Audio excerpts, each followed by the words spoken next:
I have seen the torch of freedom pass from hand to yearning hand, and the vision of our fathers spread hope throughout this land, as the dream some fought and died for in my heart becomes my own. I will strive to keep her promise, America, my home. America,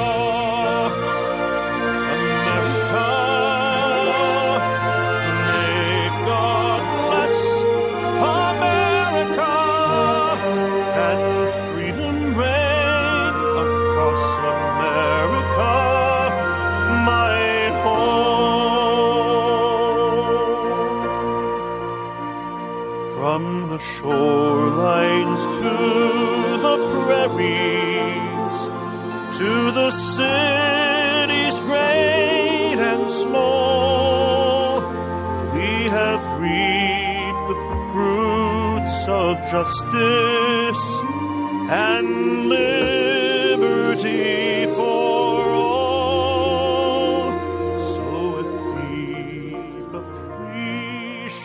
So with deep appreciation for the blessings of freedom that we know, this wonderful land of ours, I'm Dr. George Simon, welcoming you to another edition of Character Matters. This is the program where we talk about what I consider to be the defining issue of our time, the character crisis that we face, and that affects so many areas of our lives, from our relationships to our community relations, to our business practices, to our politics. Character does matter. Tonight's program is going to be a really interesting one. I hope you'll find it interesting, because we're going to talk about just exactly what character is. And we really want to have input from you, the listening audience, about this tonight. We're going to have a very robust discussion, I hope, about just exactly what this thing is that we call character. You know, I've written about it, but I have to tell you, my views are constantly in a state of evolution. Why? Because life is always teaching lessons. Life is always teaching many lessons. Of course, we have to be awake and alert and attentive to those lessons when they come our way. Otherwise, they pass us by. But life always has lessons to teach us if we're observing. And I think we're going to talk about, or at least I hope we'll talk about, how life has been teaching me many lessons about the true nature of character, and how that opinion is evolving.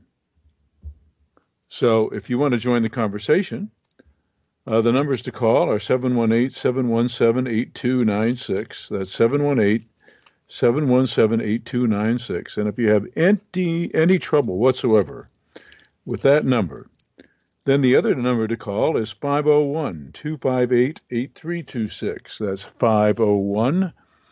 501-258-8326. We've been having some trouble with that first number. I know we have for a few months now. It has to do with a change in the operating system that we use for this program. So if you have any trouble with that first number, give us a call at 501-258-8326, and I'll be happy to take your call. Well, I said that we were going to be talking about character and just what it is today. And said that my own particular view on that has been evolving quite a bit lately. You know, one of the things that you are treated to at the beginning and the end of this program is this theme song that we use. It was meant to speak to an interrelationship between freedom and character. You see, the thinking was by founders of this republic that if maximum freedom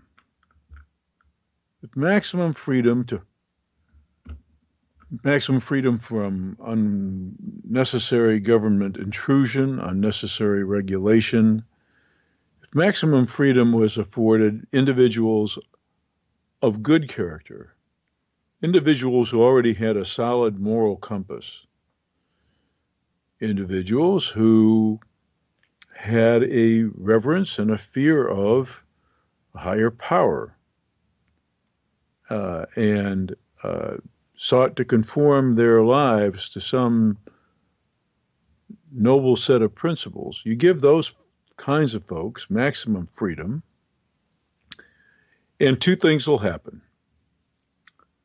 They'll prosper themselves. That's pretty inevitable. And because they have a solid moral foundation, a solid moral compass, they'll also create opportunities for others, build strong communities. And it built a sense of really rugged individualism. We can take care of ourselves. We don't need a so-called nanny state. The folks that were wanting to break away from Britain's rule over us saw Britain's rule as kind of like a nanny state, but a dictatorial one and an oppressive one. So the philosophy was really quite simple. Let decent folks alone to handle their own affairs. And because they have the moral character to do it, they'll prosper and they'll create opportunities for others. And then in the process, build a great society. Well,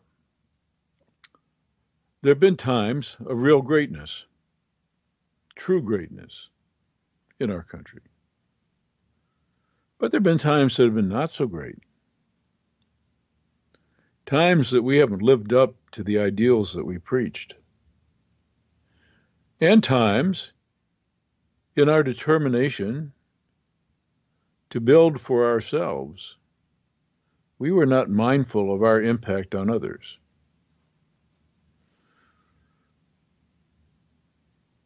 Shameful times, in fact, in our history. So my thrust on the program has always been to speak to those issues that affect us all, not just in our relationships, not just in our daily affairs, but in every aspect of our lives. Because truly, the survival of this grand experiment in freedom is very dependent upon that. Now, I've got to say, there are other free countries on the planet, and it is truly embarrassing that in those free societies, there is less violence, there is more education, there is more cohesion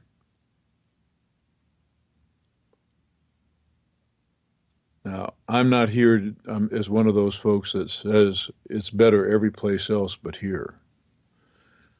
But we only have to look at certain statistics. And we only have to look at certain realities that should make us really question. Make us really question what it is that has gone wrong insofar as living out this dream of what can happen when freedom is afforded people of decent character. I live in a little town just outside Little Rock, Arkansas. Little Rock is always vying for a position in the top 5 of the country for murders. It's a horrible distinction.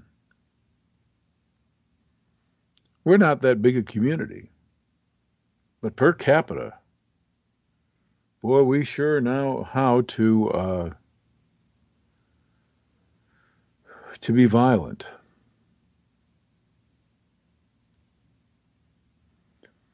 And it's sobering to think that in this land of opportunity, there's so much injustice, so much social discord, so much inequality, so much strife, so much disparity between groups.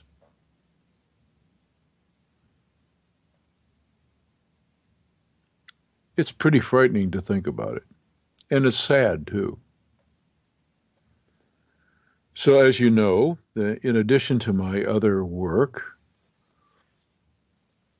my books, In Sheep's Clothing, Understanding and Dealing with Manipulative People, Character Disturbance, The Phenomenon of Our Age, the more broad-based book on character and all of the character-impaired individuals you're likely to encounter in your life, what makes them tick, and how to empower yourself in your relationships with them, and especially what to look for in the way of help when you go seeking help for dealing with such problems. And my book, The Judas Syndrome, about how genuine faith can truly transform a person's life, can truly save. And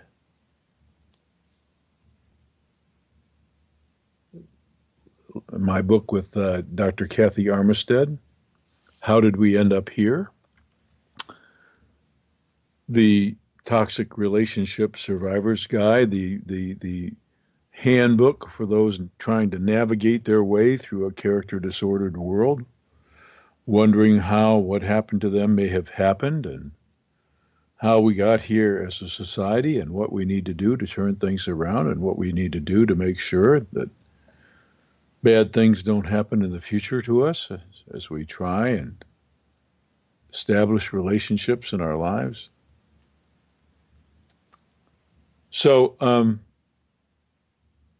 I've written those books, but the one that is most dear to me is the one that is still delayed in publication, and that's the 10 Commandments of Character. And that's what I want to talk about tonight, because as I mentioned before, my thoughts on this whole topic of character and just what it is, and just how to foster its growth and development, those thoughts have evolved over the years, and they're still evolving. I no longer think about these things in the way that I did when I first started. And so I'm curious about your thoughts too. Curious about what you think character is really all about in the end. You know, one of the great psychologists, Martin E.P. Seligman, he's the founder of the learned helplessness paradigm, a wonderful paradigm. It was a paradigm that came out of animal studies, lab rats. Martin was one of those folks, as a dyed-in-the-wool experimental behavioral psychologist. He was one of those folks that in his early career poo-pooed such notions as character. He saw them basically as false constructs. And he was out, along with some of his colleagues, to prove that there wasn't anything that you could explain about the human condition that you couldn't demonstrate in a laboratory with rats. And he saw the whole issue of character as a rather false construct. No such thing. But I quote Martin in my book, Character Disturbance, in the opening pages, page 18 to be exact, because he had sort of an epiphany in his late 50s. And in a book with Christopher Peterson, he ends up saying, as I quote, that he's come to the conclusion that character indeed matters after all. And as a matter of fact, it matters more than anything else. So he himself had gone through a personal evolution of sorts and decided that character mattered. But what exactly is it? What exactly makes character? As I said, my views have been evolving on that. I welcome your views. Give us a call at either 718-717-8296 or 501-258-8326. That's 501-258-8326. And join the conversation. Give me your thoughts. Just exactly what is character? What makes somebody a decent human being?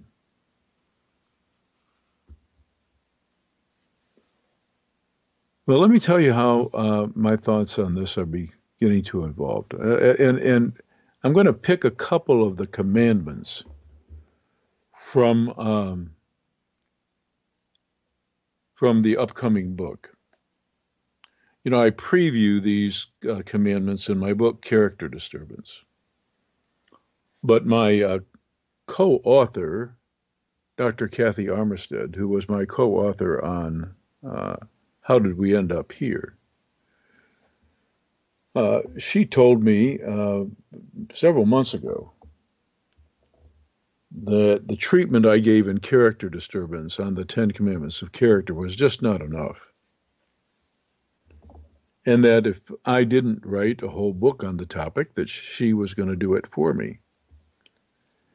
And so she put together a great deal of material that I have been adding to, editing, and clarifying and revising for several months now. I'm my own worst enemy in this regard, but I want the finished product to really be the kind of book that I've always wanted it to be.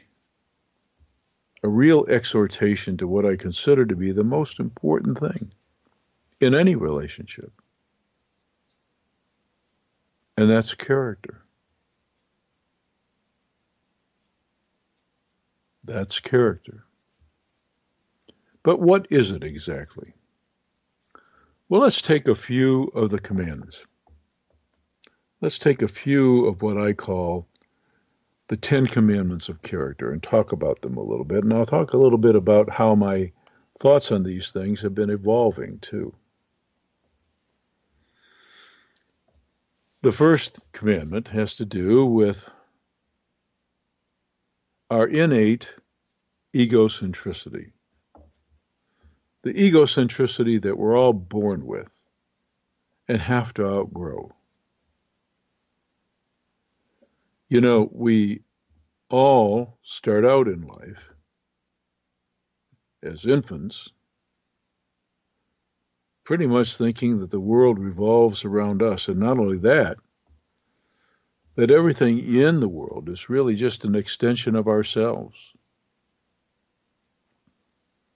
We don't come to differentiate the difference between the outside world and other people and ourselves until later. And then, of course, the task is not only to differentiate ourselves from everything else, but to have some kind of appreciation and regard for everything else that is out there in creation. This is a vast and wondrous creation. So the first commandment is to recognize that we're not the center of the universe, even though we start out thinking so. Rather, we're a part. We're a part of something grand, something more spectacular, something more incomprehensible than we can even imagine. We're a part of something. And whether we realize it or not, whether we like it or not, whether we're mindful about it at any given time, everything in this universe is connected. Everyone, everything is connected. We are not islands. We exist as part of something. It's a vast, beautiful, wondrous, awesome mosaic.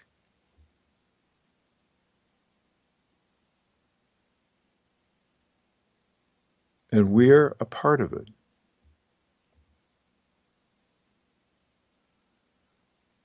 And for a lot of our lives,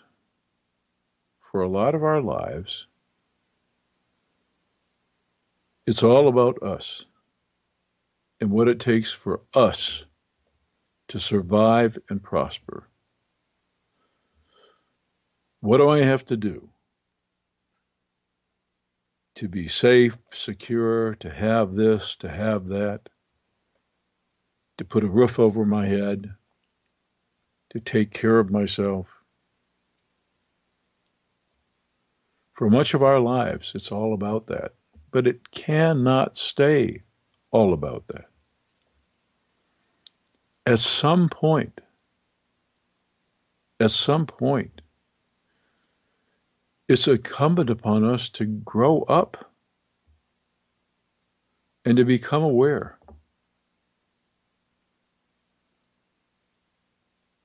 of the big picture. The big picture. This is a vast, vast universe. It's but a speck. And that doesn't mean that we're insignificant. Everything has a purpose. Everyone has a purpose. But we're all connected. Everything is connected. Everything we do affects something else. We have impact. We leave footprints, not just on the earth and its environment, but on each other.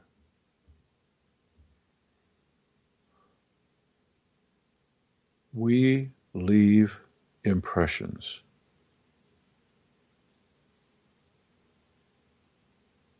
And the quality of the impressions that we leave, that's what defines our character. So The first commandment invites a person to be mindful of impact,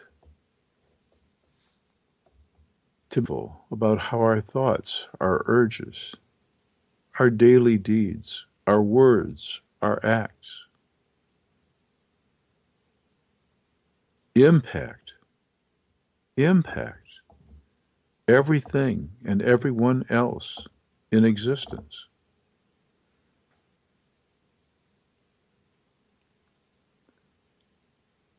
You know, I wrote my book, The Judas Syndrome, for the Christian faith community.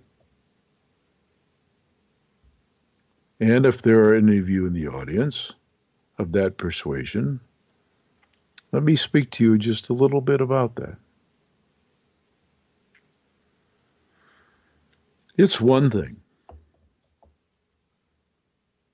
to say, as a Christian, that we believe and that we follow. But we're talking about a person that for a time was on this earth and had an impact, the likes of which the world hasn't seen. Over 2,000 years later, the impact is still felt. The message is still being heard and carried. Hearts and minds are still being converted and transformed. 2,000 years later. Why? Because the message is timeless. And because you cannot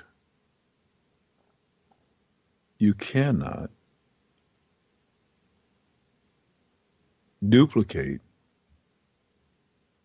nor can you even comprehend the awesome power of love to transform. It's just that simple. Love transforms. Genuine love. It transforms. Now,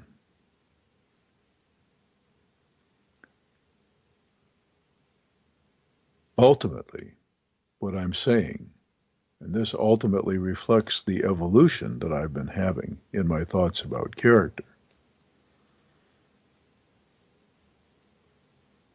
Ultimately, what I'm saying is that really what defines a person's character is how well they're doing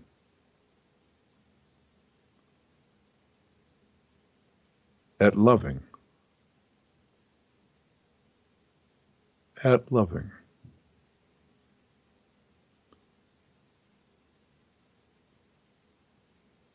And that's the message that I believe that the person that I profess to follow left us with.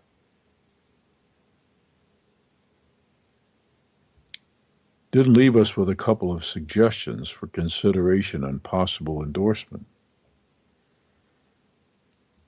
Left us with a couple of imperatives, and they were pretty straightforward. Pretty straightforward.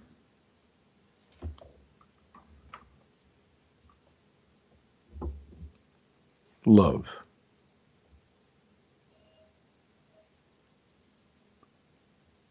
Love the source of all of this. I don't profess to comprehend this energy source responsible for all of this that we call God. I don't profess to know. But I do know one thing. I am not responsible for this vast creation. And even the evolutionary scientists tell us that something was born out of nothing in a single creative event billions of years ago.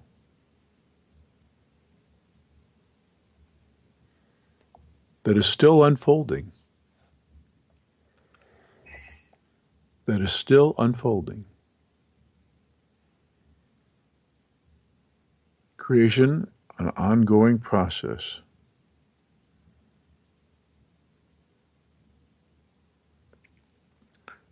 And the second command we were given is to love each other in the manner that we should love ourselves, or that we would love ourselves. Fairly straightforward commands. Just really, really difficult to do.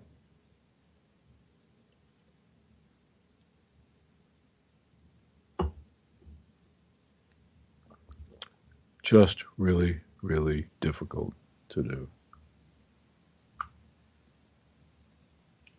And why? Why is it so difficult for us? Why is it so difficult for us to love? Well, because this world is a threatening place sometimes.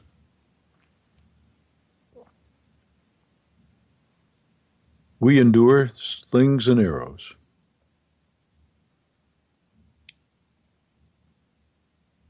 It's not heaven. It's not paradise, or at least it seems so, because it invites pain into our lives. We know the difference between joy and suffering.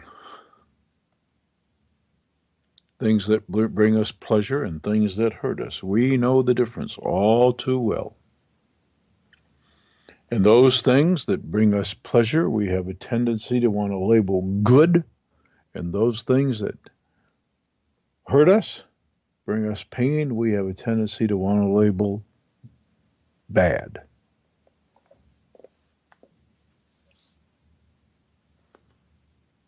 And we spend most of our lives trying to guarantee ourselves as much of the good that we can and avoiding as much of the bad.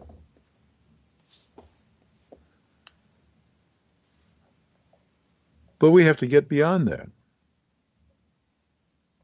We have to get beyond that. We have impact. We have impact on everything. There isn't a thing that we do that doesn't have impact. We can't help being a part of this vast, interconnected universe. What we do matters. How we respond to it matters.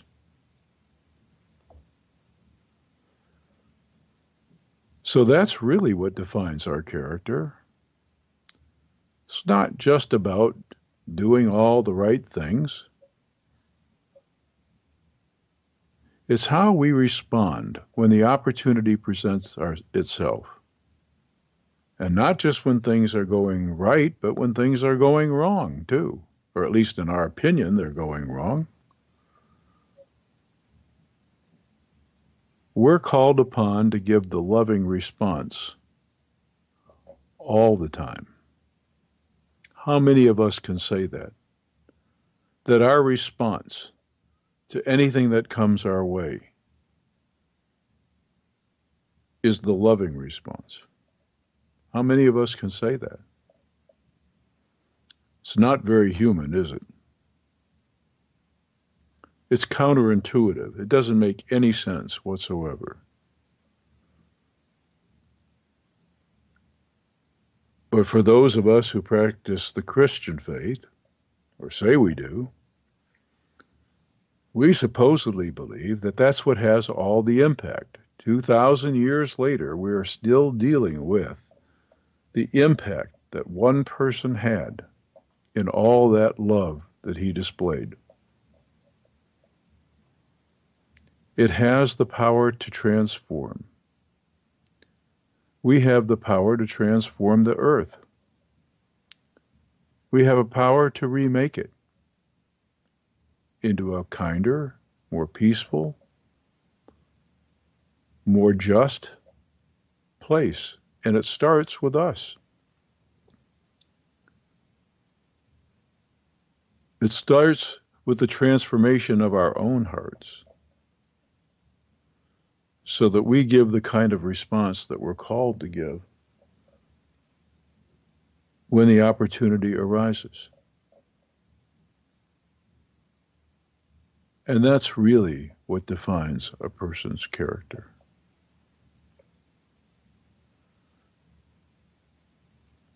That first commandment that I talk about in my upcoming book is the start. Before we can do that, we have to recognize that we're not islands, that we're part of something, and that we have impact, whether we know it or not. And whether we are committing what we call sins of commission or omission, in other words, whether we're doing things that do damage, or whether we're just failing to do things that would help heal when we have the chance. It's basically our lack of love and our selfish concern for our own safety and welfare that makes all the difference. Now, today being Sunday, my wife and I were at church this morning, and the gospel message that we listened to had to do with trust, had to do with the belief, or the professed belief, that we really don't have to worry because we are unconditionally loved,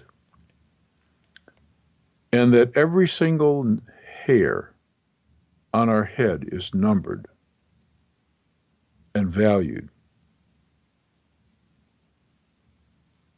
And therefore we have nothing to fear. Nothing to fear. All we have to do is love.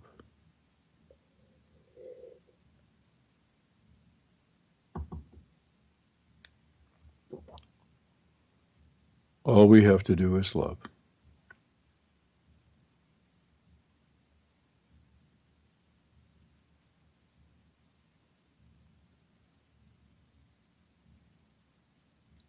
So,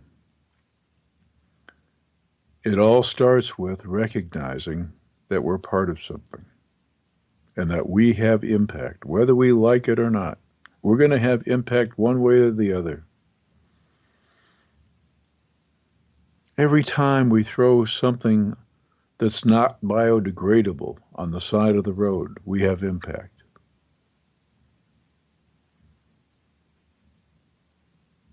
Every time we ignore someone who's right in front of us in need, we have impact. Every time we say something in anger or in bitterness, we have impact. We are all connected.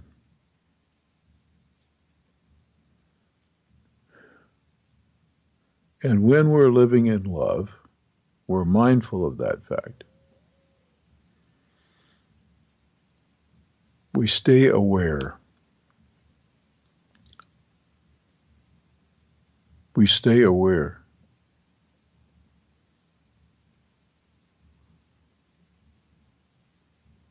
We're mindful of the impression that we leave, the footprint that we leave. Whether it's a footprint on this earth or whether it's a footprint upon the heart of someone we've encountered in this life. And we have the power to make those impressions healing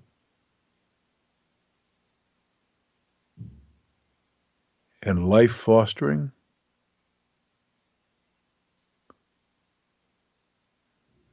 We have the power to change the world, and it starts in our own hearts.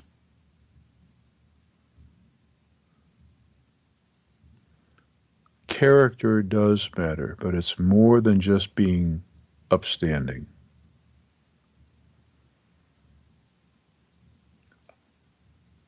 As a Christian, I believe that this is exactly what Jesus was trying to tell us.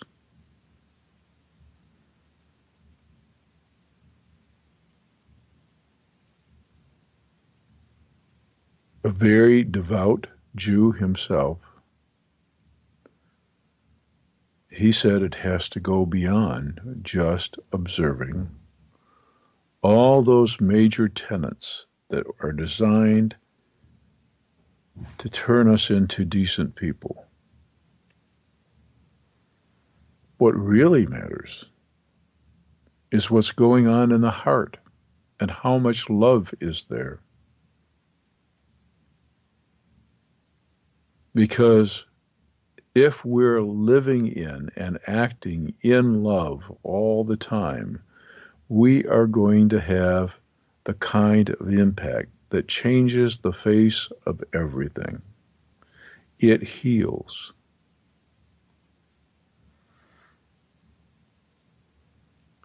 All those stories that we read, they're deeper than just the surface level. They're meant to teach some really profound lessons. And there's probably nothing more profound than the power of love.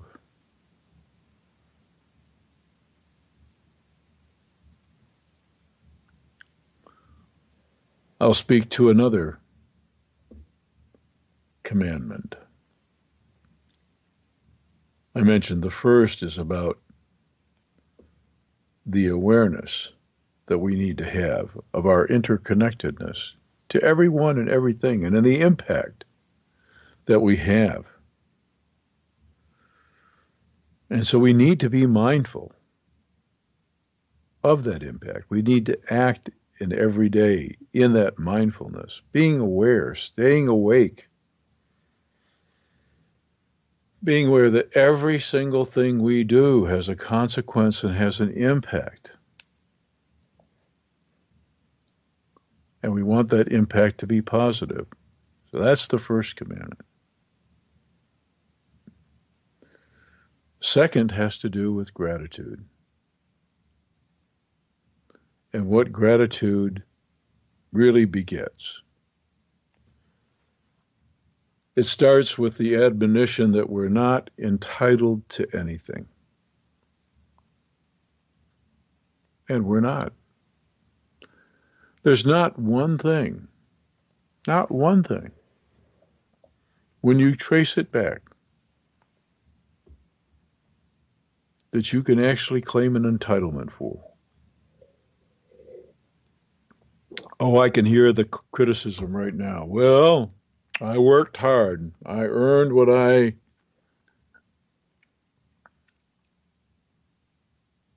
achieved with that hard labor.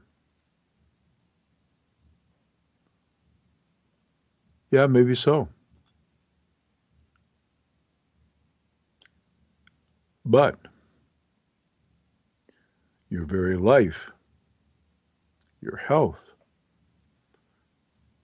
your aptitudes. Those were all given to you.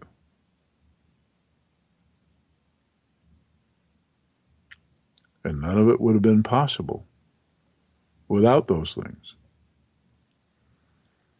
Every breath we draw, every single breath, is an unearned gift that could end at any moment. At any moment.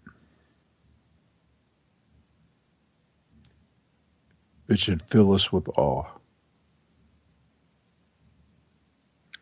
If we would only stop and think about it and quit trying to take for granted each of those breaths. They're unearned. They're granted.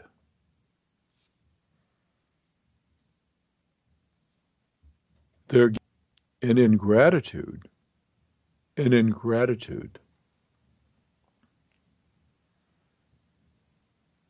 is born a sense of indebtedness. A sense of indebtedness that we owe. We owe some thanks for all that we have been given. And so how do we express that thanks? How do we show our gratitude? Well, we do it by giving back of ourselves. By giving something back. That's how we show our gratitude. And what's the ultimate gift? You know, those of you who are studiers of the Bible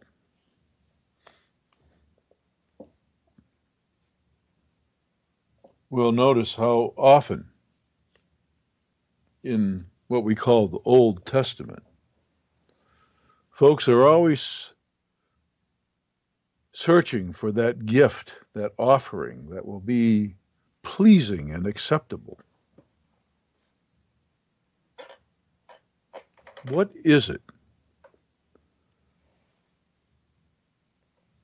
What is it that this ultimate energy, this ultimate spirit, responsible for it all,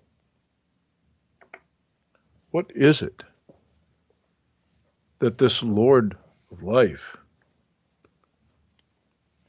wants as an offering?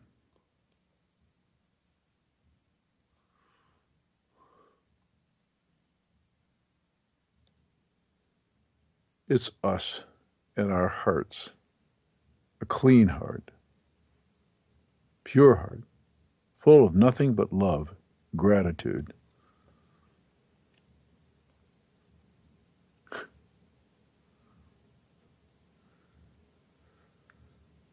So the second commandment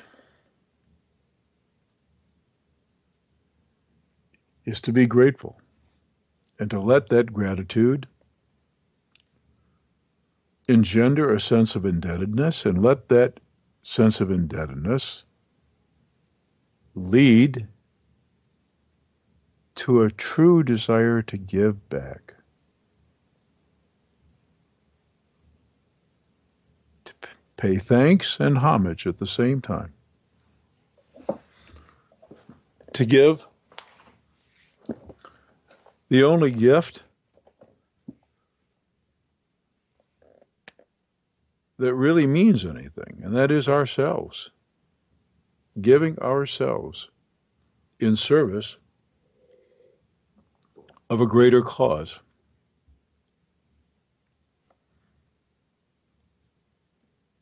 That's what we're asked to do.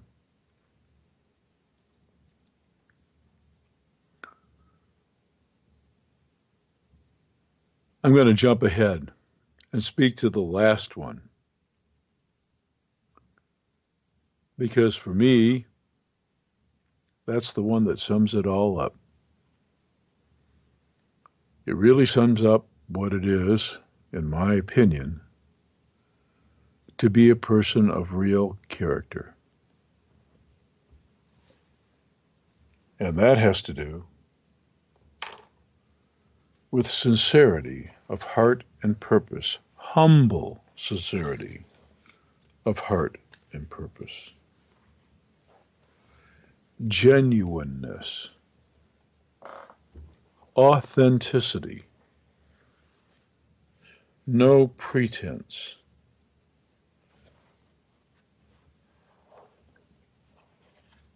We're called upon to be real with ourselves and with one another. Here's the problem. We are great deceivers. We lie. Human beings, flawed as we are, that's what we do. We're quite capable of deceiving ourselves, and we're quite capable of deceiving others. We do it a lot. But we're called to be of sincere, genuine heart and purpose, and humbly so.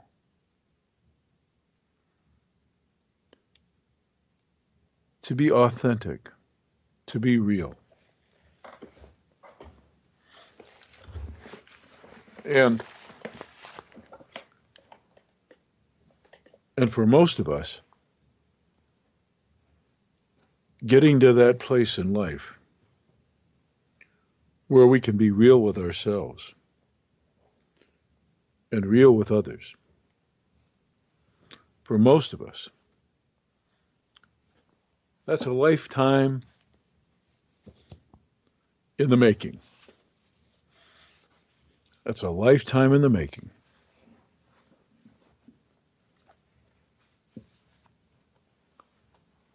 But it's the most essential task before us. Being not what we think we should be, and being not what we think others want us to be, so that we can curry their favor or get something we want from them, but rather being genuinely and humbly who we are, and simply giving of ourselves and loving the best we can. That's the heart of it. That's the heart of it. Now, hopefully, this next book of mine will be available soon.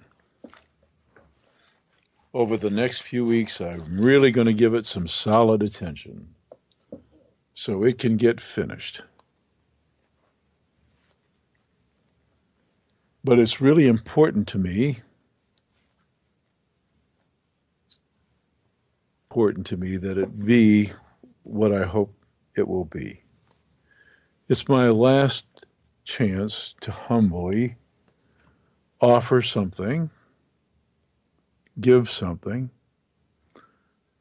that I hope might help people empower themselves, find joy in their lives, find validation, and also to help mend a badly damaged and bruised world. Foster peace and justice.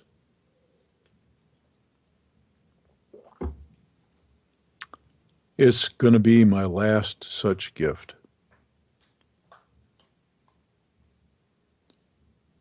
So I've been deliberate about it. And that's not the only reason it's been delayed. I have to be honest about that. I've been about a lot of other things. And frankly, it's been pretty exhausting. And I'm having to realign some priorities, set some new priorities. But you can expect an announcement fairly soon about it. And in the meantime, I invite you to visit the blog at drgeorgesimon.com or manipulative-people.com. Either URL will take you to the same place, hundreds of timely articles, and to tune in to Character Matters. And if you have a mind, to call in sometime. We didn't have anybody calling in this evening. That's not the usual case, but I hope nonetheless that you enjoyed the program. Next week, as it occurs on the eve of the Independence Day holiday, once again, I will play for you a couple of times in its entirety the theme song that you hear at the beginning of the end of the program. This is still a pretty fantastic place. And the message of the song is simple. Our greatness as a country has never been in our economic power or our military might, both of which have been substantial for many years. Our greatness has always resided in character of our people. Those folks who understand the interconnectedness of it all, who understand that freedom and character are completely interdependent, that it just doesn't work unless freedom meets responsibility.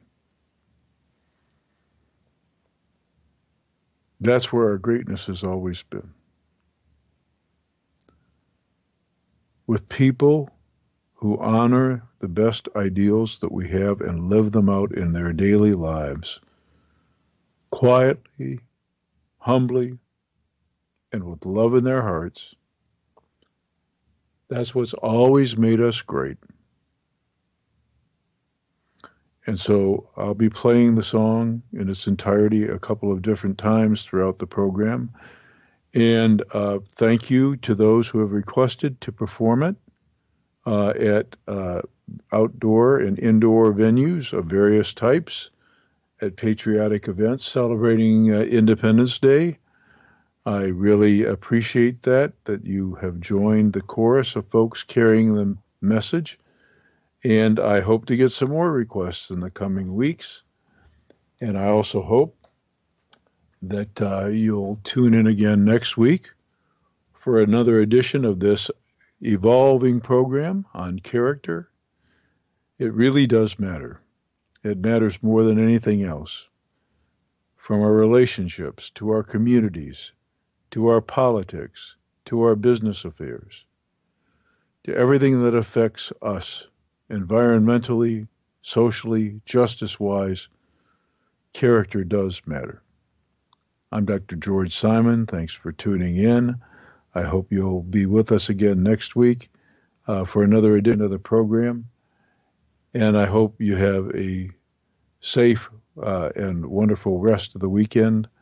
And I hope...